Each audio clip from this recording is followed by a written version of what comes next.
अस्सलाम वालेकुम viewer, welcome to my back channel. आज हम डिस्कस करेंगे रिंगर ड्रिप के हवाले से कि रिंगर ड्रिप हम कौन सी बीमारी में इस्तेमाल कर सकते हैं और इसका कंट्रा इंडिकेशन क्या है, यानी वो कौन सी हालत है जिसमें रिंगर ड्रिप इस्तेमाल नहीं कर सकते। ये सारा कुछ जाने इसी वीडियो में। सबसे पहले बात करेंगे रिंगर ड्रिप के फार्मूले के बारे में।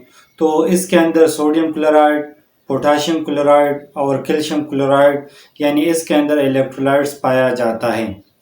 अब बात करेंगे कि किन कंडीशन में रिंगर लिक्विड ड्रिप का इस्तेमाल कर सकते हैं।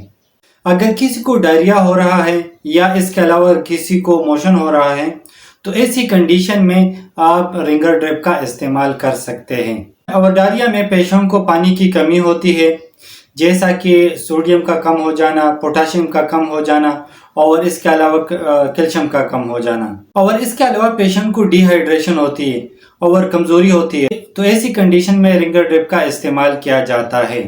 और इसके अलावा अगर ब्लड प्रेशर कम हो तो ऐसी कंडीशन में भी रिंगर ड्रिप का इस्तेमाल किया जाता है। और इसके अलावा ब्लड प्रेशर बहुत ज़्यादा कम हो तो ऐसी कंडीशन में नॉर्मल सलाइन का इस्तेमाल किया जाता है। और इसके अलावा ऑपरेशन के बाद या ऑपरेशन के पहले भी रिंगर ड्रिप का इस्तेमाल किया जाता है, क्योंकि ऐसी कंडीशन में मरीज खाना कम खाते हैं या खाना पीना बंद कर देते हैं, तो ऐसी कंडीशन में भी रिंगर ड्रिप का इस्तेमाल किया जाता है। और इसके अलावा अगर जनरल वीकनेस हो तब भी रिंगर ड्रिप का इस्तेमाल किया जाता है।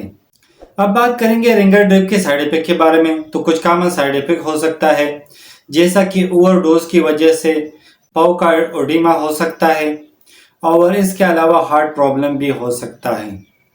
अब बात करेंगे कंट्रा इंडिकेशन के बारे में, यानी वो कौन सी हालत है जिसमें रिंगर ड्रिप का इस्तेमाल नहीं कर सकते। तो ऐसे मरीज जिनका ब्लड प्रेशर हाई हो तो ऐसी कंडीशन में रिंगर ड्रिप का इस्तेमाल ना करें। और इसके अलावा ऐसे मरीज जिनको लीवर कोई डिजीज हो तो ऐसी कंडीशन में भी रिंगर ड्रिप का इस्तेमाल ना करें। और इसके अलावा अगर हार्ट फेलियर पेशेंट हो तो ऐसी कंडीशन में भी रिंगर ड्रिप का इस्तेमाल ना करें।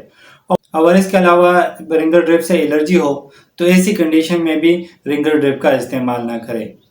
उम्मीद करता हूँ वीडियो अच्छी लगी होगी तो लाइक कर देना, शेयर कर देना। अगर कोई सवाल हो तो कमेंट्स कर देना और अगर चैनल पे न्यू हो तो सब्सक्राइब कर देना।